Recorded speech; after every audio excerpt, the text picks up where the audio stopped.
The Grand Encounter.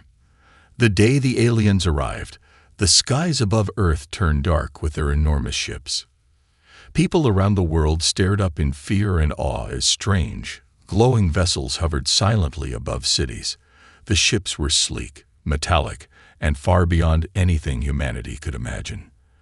The air felt heavy, as if the Earth itself knew something terrible was about to happen. The aliens called themselves the Zorathians. They sent a message to every corner of the planet, broadcasting in every language at once. The voice was cold and mocking. "Humans," it began, "you have been a source of amusement for the galaxy. Your wars, your pollution, your endless chaos. Truly, you are the most foolish species we have ever observed."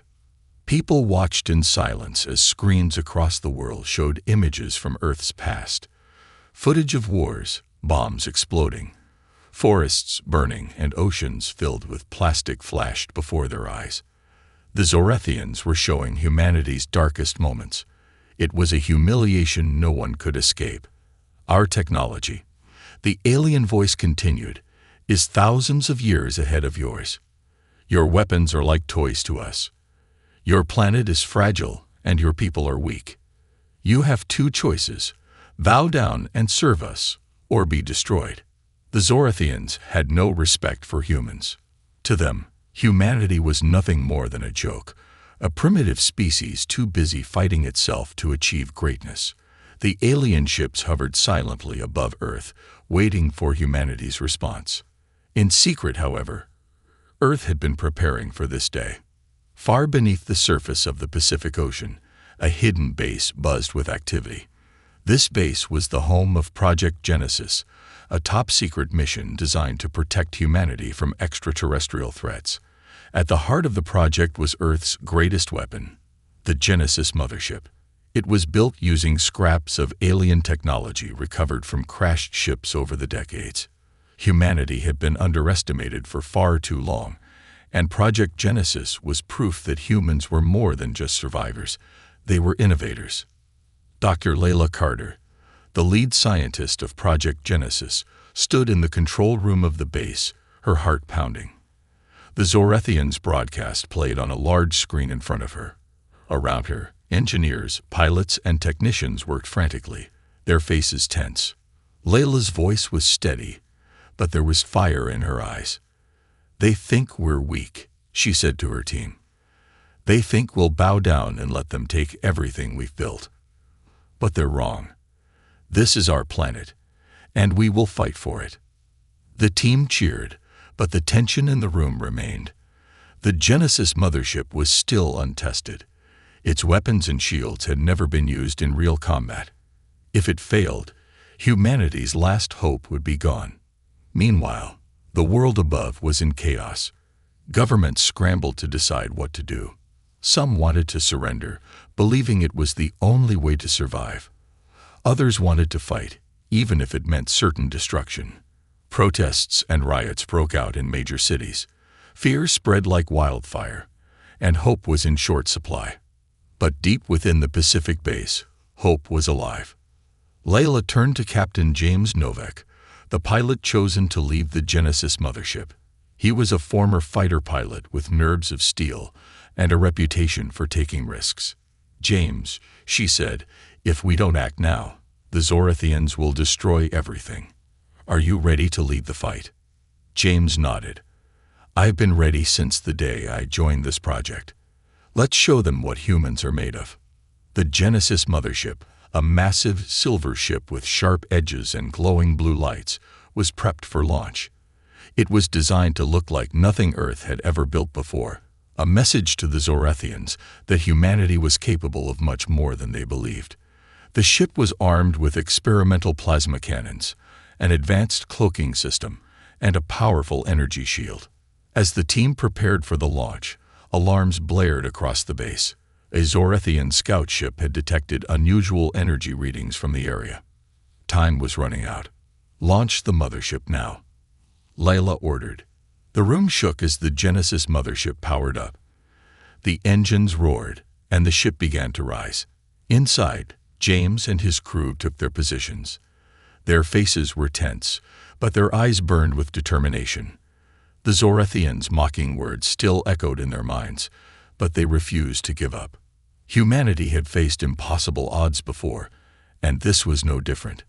They would fight, not just for survival, but to prove that they were not a joke. They were fighters, dreamers, and survivors.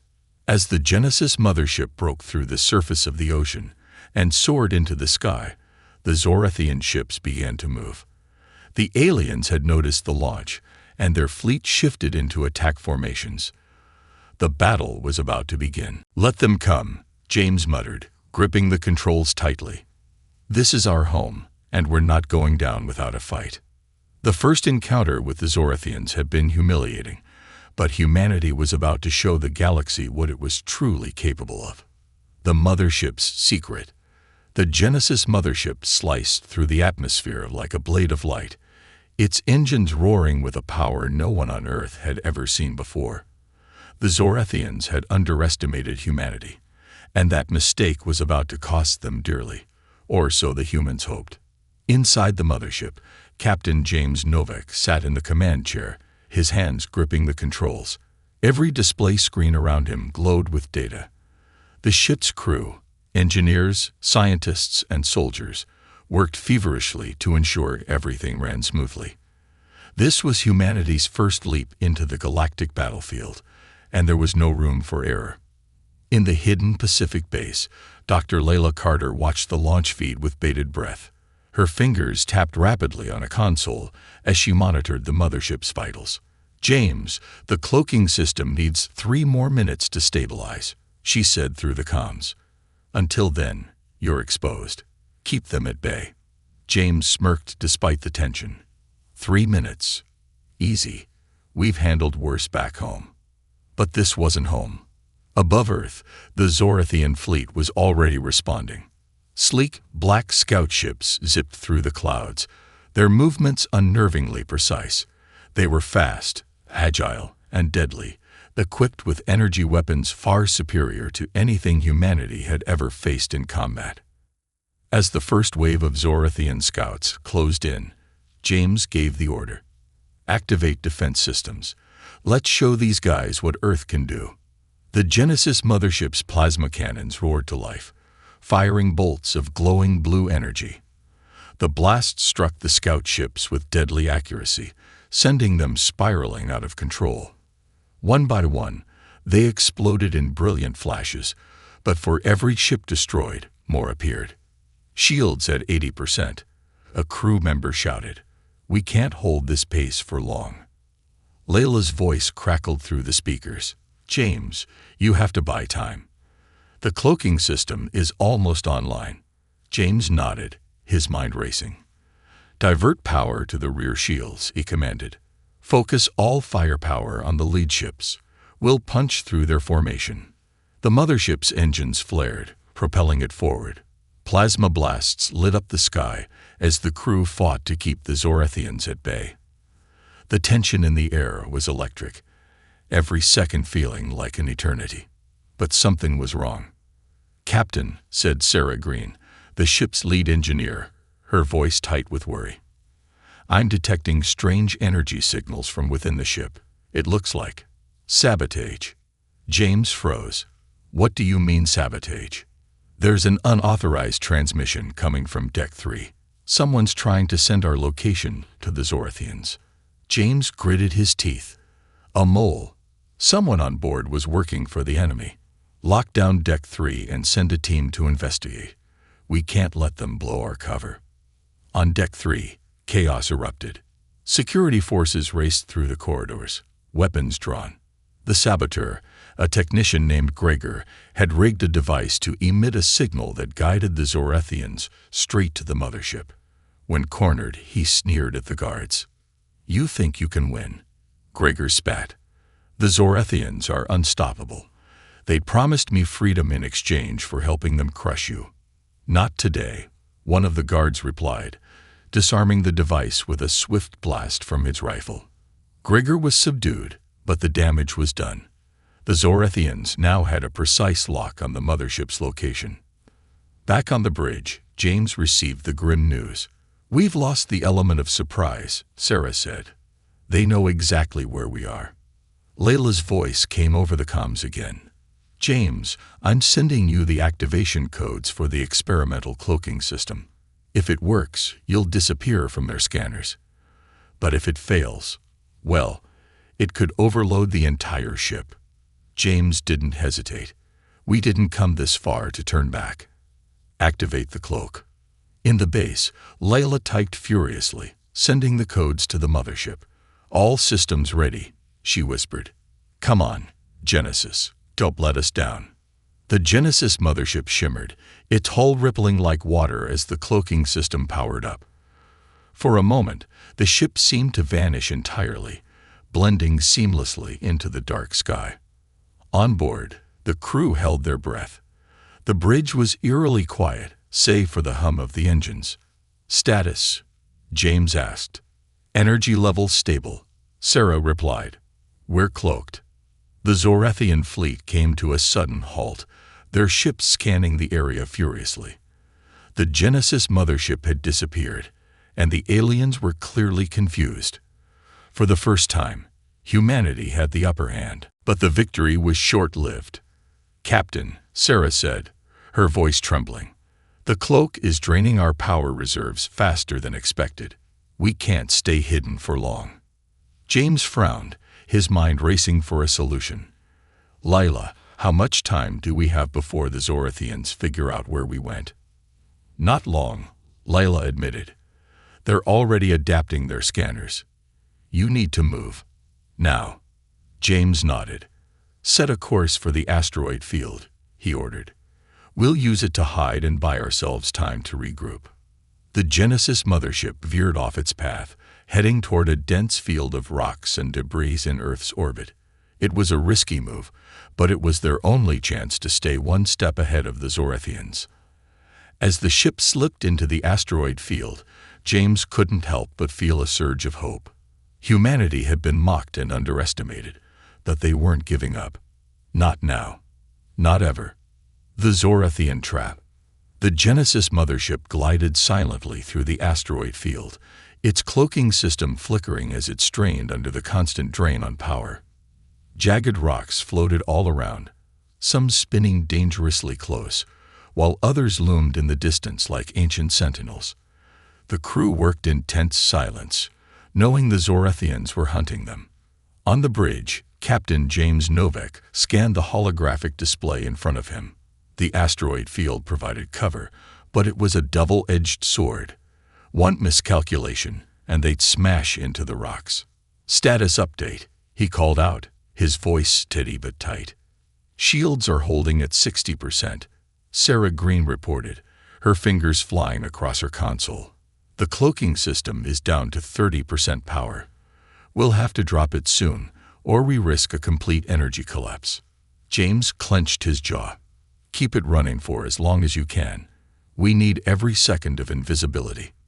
Suddenly, a proximity alarm blared, breaking the fragile calm. The holographic display lit up, showing a cluster of Zorethian scout ships entering the asteroid field. They moved with eerie precision, weaving through the rocks like predators stalking their prey. "They're here," said Lieutenant Marcus, the ship's tactical officer, "and they're spreading out. It's like they know we're in here." James leaned forward in his chair, his mind racing. "They can't detect us, but they're searching blind. They'll try to flush us out." He paused, then added, "What's the status of our weapons?" Marcus hesitated. "Weapon systems are operational, but firing would give away our position. We might not have a choice," James muttered. Meanwhile, on board the Zorethian flagship, High Commander Xelker observed the asteroid field through a massive viewing screen. His sleek, obsidian black armor glinted under the pale light of the command center. He was calm, calculating, and utterly confident. "Humans are predictable," Xelker said, his voice a low growl. "When cornered, they always run to hide. They think this field will protect them, but they forget. We are the hunters." "Should we deploy the drones, Commander?" one of his officers asked. Xelker nodded. "Send the proximity drones. They'll sweep the field and force the humans out, and prepare the quantum disruptor. If they resist, we'll turn the entire field into dust. Back on the Genesis mothership, the crew monitored the scout ship's movements with growing dread. Then, without warning, small spherical drones began dispersing from the Zorathian ships. Each drone emitted a pulse of energy that lit up the asteroid field like a web of light. "They're using proximity drones," Sarah exclaimed. "If one of those pulses hits us, the cloak will fail, and they'll see us immediately." James stood, his hands gripping the back of his chair. "Can we jam their signals?" "Not without exposing our location," Marcus replied. The crew fell silent, the weight of the situation pressing down on them. Then, a voice crackled through the comms. "Captain Novak, this is Lila." James' expression softened slightly. "Go ahead, Lila." "I've been analyzing the Zorathian drones," Lila said from the base. "They operate on a linked network.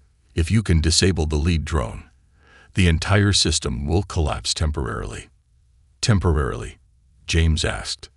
"You'll have about 5 minutes before the network reboots," Lila explained, "but it might be enough to slip past their search." James nodded. "Understood. Marcus, target the lead drone, but don't fire yet. Wait until it's in the most crowded part of the field. We'll make it look like an asteroid collision." "Aye, Captain," Marcus said, locking onto the target. The crew waited as the drones moved deeper into the field. Tension hung in the air like a storm cloud. Finally, the lead drone floated into position, surrounded by jagged rocks.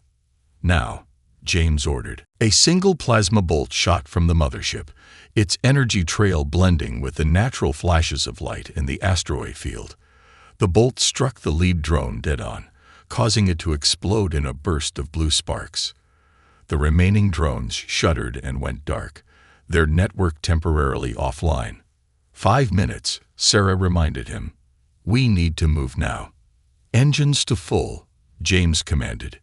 "Get us out of this field." The Genesis mothership surged forward, its engines roaring as it weaved through the asteroids. The Zorathian scouts, momentarily blinded, scrambled to recover. On the Zorathian flagship, Selker's calm demeanor cracked as he watched the drone's network fail. "Impressive," he muttered. "It seems the humans have more fight in them than I thought." "Commander," one of his officers reported, "the humans are moving. They're attempting to escape the field." Selker smirked. "Let them. Deploy the disruptor. We'll end this charade now." Back on the mothership, as the crew pushed the ship to its limits, alarms blared again. Sarah's voice rose with panic. "Captain, I'm detecting a massive energy spike from the Zorathian flagship. It's the quantum disruptor. They're going to collapse the entire field." James's heart pounded. "Can we outrun it?" "Not without full power," Sarah replied. "And if we drop the cloak?" James cut her off. "We have no choice.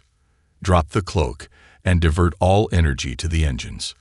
The mothership shimmered back into visibility as it roared forward, narrowly dodging the first wave of energy blasts.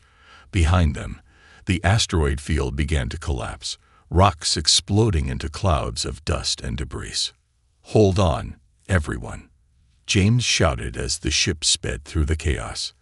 The Genesis mothership burst out of the field just as the disruptor's final pulse obliterated everything behind them. For a brief moment, the crew felt a sense of relief, but their escape hadn't gone unnoticed. "Captain," Marcus said, his voice grim, "the Zorathian flagship is locking onto us. They're coming." James's expression hardened. "Then we'll face them head-on. Prepare for battle." Humanity's first stand. The Genesis mothership emerged from the asteroid field, its hull glowing faintly from the heat of its engines. Behind it, the asteroid field collapsed in a cascade of dust and debris, obliterated by the Zorathians' quantum disruptor. The ship was alone now, an isolated beacon of human defiance in the vast, dark expanse of space. On the bridge, Captain James Novak watched the holographic display light up with warnings. The Zorathian flagship had broken formation and was closing in fast, flanked by smaller escort ships. It was a hunter, and the Genesis mothership was its prey. "Captain," Sarah Green reported, her voice tense, "the Zorathian flagship has locked onto us. Their main cannon is charging." James gripped the edge of his chair. "How long until it fires?" "Less than 2 minutes," Sarah replied. "If it hits us, the shields won't hold." James looked around the bridge, meeting the eyes of his crew. They were frightened but resolute. This was what they had trained for, the moment when humanity would either rise or fall. "We're not running," he said firmly. "We'll show them what Earth is made of." The Zorathian flagship. On board the Zorathian flagship, High Commander Excelsior studied the Genesis mothership with disdain. "They think they can fight us," he sneered. "Humans are like insects, tenacious, but fragile. Crush one, and the rest scatter."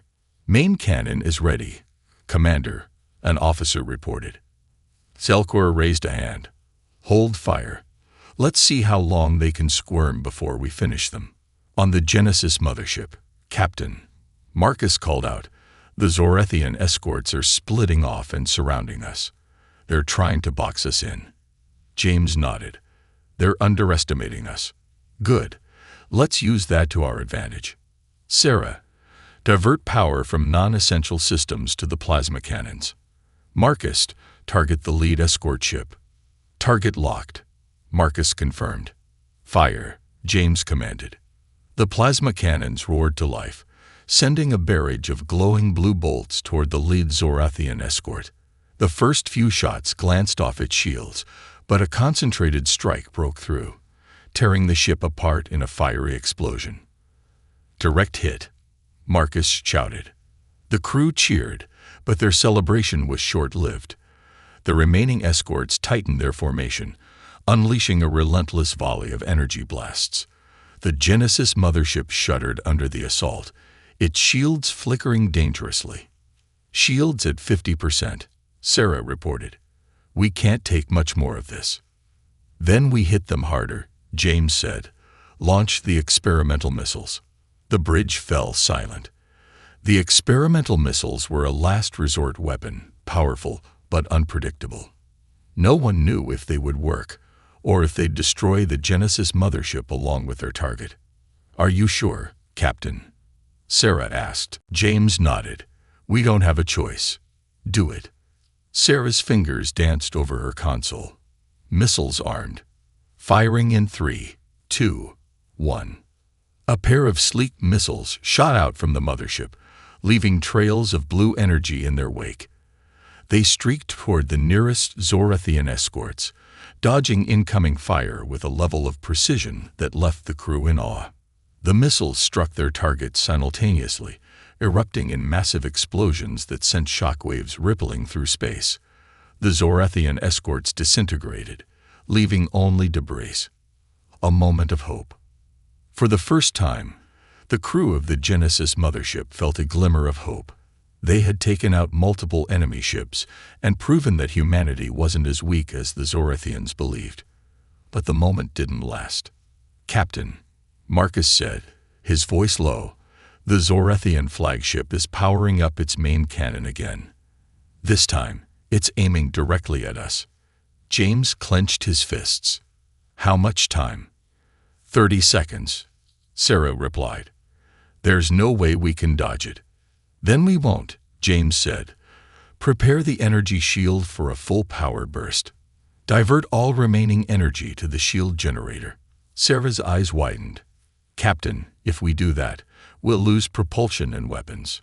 James looked at her, his expression calm but determined. "If that cannon hits us, it won't matter. This is our only chance." The final moments. The Genesis mothership's engines went dark as all power was rerouted to the shields. The crew held their breath as the Zorathian flagship's main cannon fired. A massive beam of red energy shot through space, striking the mothership's shield head-on. The ship groaned under the impact, its hull trembling violently. Sparks flew from consoles, and alarms blared as the shield absorbed the brunt of the blast. "Shield integrity at 10%. 5%. It's failing. Sarah shouted. Hold on, James yelled. The beam finally dissipated, and the shield collapsed. The mothership's hull was scorched, but it was still intact. The crew erupted into cheers, their relief palpable. But James wasn't celebrating. Sarah, status report. We're alive, she said, her voice shaking. But we're out of power. The engines are offline, and the weapons are dead. We're a sitting duck. The Zorathian flagship. On the Zorathian flagship, Selkor frowned. How are they still alive? He muttered. These humans are more resilient than I thought. Commander, an officer said, their ship is crippled. Shall we finish them? Selkor smirked. No, let them drift. Their defeat will serve as a warning to anyone else who dares to defy us. Back on the mothership. As the Zorathians pulled back, James and his crew breathed a collective sigh of relief. But their victory was hollow. The Genesis mothership was stranded, and the fight wasn't over. James stared out the viewport at the distant stars. This isn't the end, he said quietly. We've shown them we're not as weak as they think. Now we just need to prove it. Captain, Sarah said, we still have one card left to play. James turned to her, his expression curious. What is it? Sarah hesitated, then said, the rogue signal we intercepted earlier. It came from someone on the Zorathian flagship. I think they want to help us. James raised an eyebrow. A Zorathian defector. Sarah nodded. It could be our only chance. James considered this for a moment, then smiled. Let's hear what they have to say. The revelation. The Genesis mothership drifted in the quiet void of space, its engines silent, and its crew weary. The battle had taken its toll, and hope was hanging by a thread. But in a heart of despair, a faint signal crackled through the ship's comm system. Captain Novak, Sarah Green said, her voice uncertain. The rogue signal is back. It's definitely coming from the Zorathian flagship. James leaned forward in his chair, his brow furrowed. Patch it through. Let's see what they want. The comm system hissed and popped before a deep, calm voice emerged. Humans, I am Krenar, former Zorathian strategist. I do not agree with my people's actions against your species. I want to help you. The bridge fell silent. The crew exchanged wary glances, their skepticism palpable. A Zorathian strategist. Marcus said, his tone dripping with doubt. Why would one of their own betray them to help us? Krenar's voice came through again, as if sensing the suspicion. Because your survival serves a greater purpose. The Zorathian High Command sees your kind as primitive and unworthy. But I've seen the data. Your rapid advancement, your adaptability, it terrifies them. You have the potential to surpass us, and that is why they seek to crush you now, before you become a threat. James's expression hardened. And what's in it for you? Why risk everything to help us? Krenar hesitated for a moment before replying. I have grown tired of the Zorathian way. Their conquest, their arrogance, it will lead to their downfall. I see in you what my people have lost: resilience, unity, and the will to fight for something greater than yourselves. If you survive, perhaps you will remind the galaxy of what we once were. The plan. James considered Krenar's words carefully. All right, Krenar. If you really want to help, then prove it. What's your plan? There is a weak point on the Zorathian flagship, Krenar said. It is heavily armored, but their main power core is vulnerable to a direct strike. If you can disable the core, their flagship will be rendered inoperable. And how exactly are we supposed to do that? Sarah interjected. Our engines are offline, and we're out of weapons. Krenar's tone remained calm. There is an auxiliary power system aboard your ship. It was reverse engineered from Zorathian technology. If you overload it, you can launch a high-energy pulse strong enough to pierce their defenses. James frowned. You're asking us to overload our own power system. That could destroy the mothership. Yes, Krenar admitted. But if you don't, the Zorathians will return to finish the job. This is your only chance. The ticking clock. The crew worked quickly, rerouting what little energy remained to the auxiliary power system. Sparks flew, and consoles overheated as the overloaded system groaned under the strain. "Captain," Sarah said, sweat dripping down her forehead, "this system was never meant to handle this much energy. If we push it any further—" James cut her off. "I know, Sarah. But if we don't do this, we're done. Keep going." Meanwhile, Krenar provided precise instructions on where to aim the energy pulse. Their power core is located beneath the central hull. "Fire here, and you'll disable the entire ship." The betrayal. As the system reached full charge, another signal interrupted the comms. This time, it was High Commander Xelkor. His cold, mocking voice filled the bridge. "Humans, I see you've been speaking with Krenar. How predictable. Did you really think he could help you?" James's fists clenched. "What do you want, Xelkor?" "To show you the price of betrayal," Xelkor replied. "Krenar has no loyalty, not even to you. This is his game, and you are merely his pawns." Krenar's voice broke in, calm but firm. "Do not listen to him, Captain. Xelkor would say anything to sow doubt. You must trust me." James hesitated. He could feel the weight of his crew's eyes on him. "Krenar, if this is a trap—" "It is not," Krenar interrupted. "But you must decide now. The Zorathian fleet will return within minutes. The strike." James took a deep breath. "Marcus, aim the pulse cannon at the coordinates Krenar provided. Fire on my mark." The energy system roared as it built to critical levels. Lights flickered across the bridge, and the ship's hull vibrated under the immense power surge. "Target locked," Marcus said. "We're ready, Captain." "Fire," James shouted. A brilliant beam of energy erupted from the Genesis mothership, streaking toward the Zorathian flagship. For a moment, it seemed like nothing happened. Then, the flagship shuddered violently as explosions rippled across its hull. Krenar's voice returned, triumphant. "You did it. The power core is offline. The Zorathian flagship is disabled." Cheers erupted on the bridge, but James remained cautious. "What's the status of our ship?" Sarah grimaced. "We're holding together, for now. But the auxiliary system is fried. We won't survive another fight." Krenar's offer. As the dust settled, Krenar spoke again. "Captain Novak, I must leave you now. The Zorathian fleet will be here soon, and they will not forgive me for this." "Wait," James said. "If you really believe in us, stay. Help us fight them." Krenar's tone softened. "I cannot. My presence would endanger you further. But know this. Humanity has earned my respect. If you survive what comes next, you will inspire more than just me. The galaxy is watching." With that, the signal went dead. The aftermath. The Genesis mothership floated in the silence of space, battered but alive. James turned to his crew, his expression resolute. "We've proven we can fight back, but this isn't over. The Zorathians will come for us again." "And what do we do when they do?" Sarah asked. James smiled faintly. "We'll be ready." Turning the tide. The Genesis mothership drifted in the void, its battered hull a testament to humanity's determination. The crew, bruised and exhausted, worked tirelessly to repair the critical systems.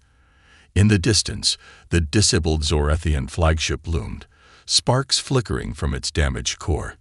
It was a temporary victory, but everyone aboard the mothership knew it wouldn't last. "Captain," Sarah Green said, her voice strained, "we've managed to restore partial power to the engines and shields.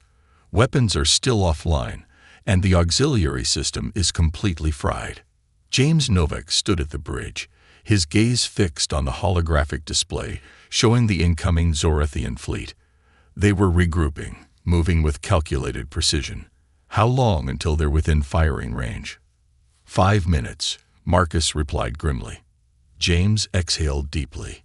The odds were stacked against them, but retreat wasn't an option. "We've been underestimated before," he said, his voice steady. "Let's make them regret it." A desperate plan. As the crew worked to prepare the mothership for another battle, Sarah's console beeped with an incoming signal. "Captain," she said, "we're receiving a transmission from the surface of Earth. It's Dr. Layla Carter." James motioned for her to put it through. Layla's face appeared on the main screen, her expression tense but determined. "James," she began, "I've been analyzing the flagship's systems through the data you transmitted earlier. There's a hidden failsafe embedded in their core. If we can remotely trigger it, we could force the entire flagship into shutdown mode." James frowned. "How do we trigger it?" "You'll need to use a specific encryption key," Layla explained. "It's based on a unique energy frequency. The problem is, the only way to transmit it is by getting dangerously close to the flagship." "Too close." "Of course it is," James muttered. "Do we have the encryption key?" Layla hesitated. "Not yet, but Krenner left behind fragments of code in his transmission. I think he wanted us to find it. If I can piece it together in time, you might have a shot." A sudden revelation. As Layla worked, alarms blared across the bridge. "Captain," Marcus shouted, "we've got movement on the Zorathian flagship." The holographic display lit up, showing a squadron of smaller ships launching from the flagship's hangars. These weren't the sleek scout ships the crew had faced before. These were heavily armed assault vessels, designed for one purpose: annihilation. "They're not waiting for the fleet," Sarah said, her face pale. "They're coming for us now." James didn't hesitate. "Divert all power to shields and engines. We need to keep them at a distance." The Genesis mothership roared to life, its engines flaring as it maneuvered to evade the incoming assault ships. The Zorathian vessels opened fire, sending streams of energy bolts toward the mothership. The shields held, but barely. Krenner's legacy. As the crew fought to hold off the assault ships, Layla's voice crackled through the comms. "James, I've done it. I've reconstructed the encryption key. But there's a catch." "Of course there is," James replied dryly. "What is it?" "The encryption key can't be transmitted through conventional systems," Layla explained. "It requires a direct energy burst from your ship's core. And with your auxiliary system down, that's impossible." James's mind raced. "What about the primary reactor?" Sarah spun around in her chair, her eyes wide. "Captain, if we overload the primary reactor to generate that kind of burst, it could destabilize the entire ship." James nodded. "I know, but it's our only chance. The final push." The Genesis mothership swerved and dodged as the Zorathian assault ships pressed their attack. The shields were nearly depleted, and the hull groaned under the strain. "Sarah," James said, "prep the reactor for an overload. We're going to deliver that burst, no matter the cost." Sarah hesitated for only a moment before nodding. "Aye, Captain." As the reactor began to charge, the crew braced themselves. The Zorathian assault ships closed in, their weapons hammering at the mothership's defenses. "Captain," Marcus called out, "they're too close. We won't survive another hit." James stood tall, his voice unwavering. "We're not going down without a fight. Marcus, target the nearest assault ship with everything we've got." "But the weapons." "Then use the debris," James interrupted. "Set the closest asteroid on a collision course. Let's give them a taste of Earth's ingenuity." The turning point. Marcus grinned, his hands flying over the controls. Moments later, a massive asteroid drifted into the path of the nearest Zorathian assault ship. The collision was catastrophic, sending a shockwave through the surrounding area. The remaining assault ships hesitated, their formation breaking. It was the opening the Genesis mothership needed. "Reactor at full charge," Sarah reported. "We're ready to fire the burst." James pointed toward the Zorathian flagship. "Do it." The ship trembled as the overloaded reactor unleashed a blinding burst of energy. The beam struck the flagship's hull, penetrating its defenses and activating the failsafe buried in its core. For a moment, nothing happened. Then, the Zorathian flagship shuddered violently, Its lights flickered, and its weapons systems powered down. "They're disabled," Sarah exclaimed. The failsafe worked. The aftermath. The remaining Zorathian assault ships retreated, their movements panicked and uncoordinated. The Genesis mothership, though battered and barely holding together, had turned the tide. Cheers erupted across the bridge, but James didn't join in. He stared at the disabled flagship, his expression grim. "They'll be back," he said quietly. "This isn't over." Layla's voice came through the comms. "James, you just gave humanity a fighting chance. The Zorathians won't forget this day." James nodded. "Neither will we. Let's make sure we're ready for whatever comes next." As the Genesis mothership limped back toward Earth, its crew knew the battle was far from over. But they had proven one thing beyond doubt. Humanity was no longer a species to be underestimated. Humanity's triumph. The Genesis mothership limped back toward Earth, its hull battered, and its systems barely functional. Despite the damage, the crew carried themselves with pride. They had faced the galaxy's most advanced empire and lived to tell the tale. Yet, everyone knew this was only the beginning. As the ship approached Earth's atmosphere, a signal blared on the comms. Sarah Green, still running on sheer willpower, patched it through. The face of High Commander Xelkor appeared, his expression cold but laced with something unexpected. "Unease. Humans," Xelkor began, his voice measured. "You have defied us and humiliated the Zorathian fleet, but do not mistake this for victory. We will return with a force so great that resistance will be futile." Captain James Novak stepped forward, his shoulders squared. "You underestimated us once, Xelkor. Do it again, and it'll be your last mistake." Xelkor smirked, but it lacked the confidence it once held. "Enjoy your fleeting moment of triumph, Captain. It will not last." The screen went dark. A bold decision. On the bridge, James turned to his crew. "The Zorathians will regroup. Next time, they won't hold back. If we wait for them to attack, we're done." "So what do we do?" Marcus asked, leaning heavily on his station. "We don't have the resources to rebuild the mothership, let alone fight an empire." James's eyes narrowed. "We don't wait for them to come to us. We take the fight to them." A ripple of shock ran through the bridge. Sarah was the first to speak. "Captain, with all due respect, that's insane. The Zorathians control hundreds of systems. We can't possibly." "We won't be alone," James interrupted. "The galaxy has seen what we can do. If we can send a message, show others that the Zorathians aren't invincible, we might spark a rebellion." Rallying the galaxy. In the days that followed, Earth's governments came together like never before. The Genesis mothership became a symbol of defiance, its story broadcast across the stars. Dr. Layla Carter worked tirelessly to amplify the ship's signal, sending a message far beyond Earth's borders.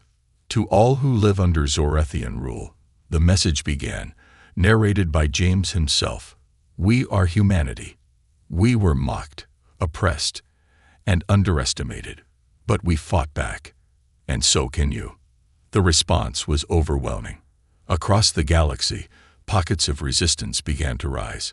From mining colonies on distant moons to advanced civilizations that had long lived in fear, the oppressed found hope in humanity's defiance. The final battle. Months later, the Genesis mothership, now reinforced with technology from newfound allies, led a fleet into Zorathian space. The once dominant empire found itself facing a coalition of species united by one common goal: freedom. The Zorathian High Command was unprepared for the onslaught. Fleets that had once crushed entire civilizations now found themselves outmaneuvered and outgunned. The Genesis mothership, at the tip of the spear, cut through enemy lines with a precision and ferocity that stunned even its own crew. Inside the Zorathian capital, High Commander Xelkor watched helplessly as his forces fell one by one. For the first time, he felt the sting of defeat. "How?" he muttered to himself. "How did it come to this?" Humanity's message.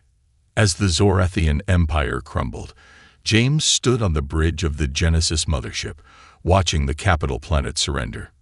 His crew cheered, but he remained quiet, knowing the fight had cost countless lives. A final message was sent out to the galaxy, this time from the heart of Zorethian space. "The chains are broken," James declared. "The Zorethian Empire has fallen. Let this day be a reminder that no force, no matter how great, can crush the spirit of those who fight for freedom." A new beginning. With the Zorethians defeated, the galaxy entered a new era. Humanity, once mocked and dismissed, became a beacon of hope. The Genesis Mothership, repaired and upgraded, continued to explore the stars, not as a weapon of war, but as a symbol of unity. James, standing on the bridge with his crew, looked out at the endless expanse of space.